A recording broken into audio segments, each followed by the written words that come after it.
Local talk. ఇక రాజకీయ బలహీనత చూద్దాం. అభివృద్ధిపై పెరుగుతున్న అంచనాలు. మంత్రి హోదాలో ఉండటంతో ప్రజల అంచనాలు కూడా భారీగా పెరిగాయి. ఎన్నికల సమయంలో ఇచ్చిన హామీలు వేగంగా అమలు కావాలని ప్రజలు కోరుతున్నారు. ఆశించిన ఫలితాలు కనిపించకపోతే అసంతృప్తి పెరిగే అవకాశం కూడా లేకపోలేదు.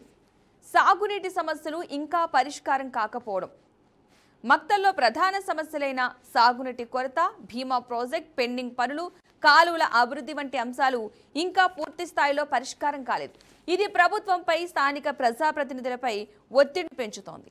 బీఆర్ఎస్ క్యాడర్ ఇంకా బలంగానే ఉండటం.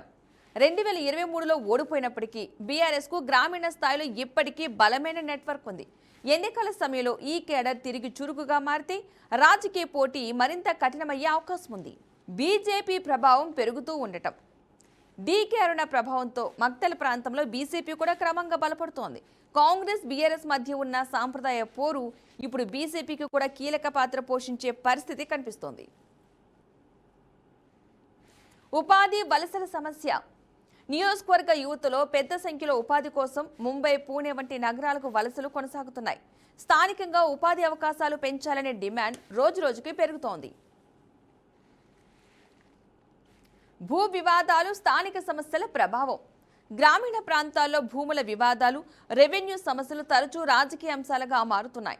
వీటి పరిష్కారంలో ఆలస్యం జరిగితే ప్రతికూల ప్రభావం చూపే అవకాశం కూడా ఉంది. కాంగ్రెస్లో అంతర్గత పోటీ. అధికార పార్టీలో ఉండటం వల్ల పదవులు, ప్రాధాన్యతల విషయంలో స్థానిక నాయకుల మధ్య పోటీ పెరిగే అవకాశం ఉంది. ఈ పరిస్థితులను సమతుల్యం చేయడం శ్రీహరికి సవాలుగా మారవచ్చు. మంత్రి హోదాకు తగ్గ ఫలితాలపై ప్రశ్నలు. మంత్రి స్థాయిలో ఉన్నప్పటికీ నియోజకవర్గానికి ఆశించిన స్థాయిలో పరిశ్రమలు, భారీ ప్రాజెక్టులు తీసుకురాలేదనే విమర్శలు ప్రతిపక్షాల నుంచి వినిపిస్తున్నాయి. భవిష్యత్తులో ఇవి రాజకీయంగా ప్రభావం చూపే అవకాశం కూడా ఉంది. 2028 ఎన్నికల్లో తీవ్రమైన పోటీ.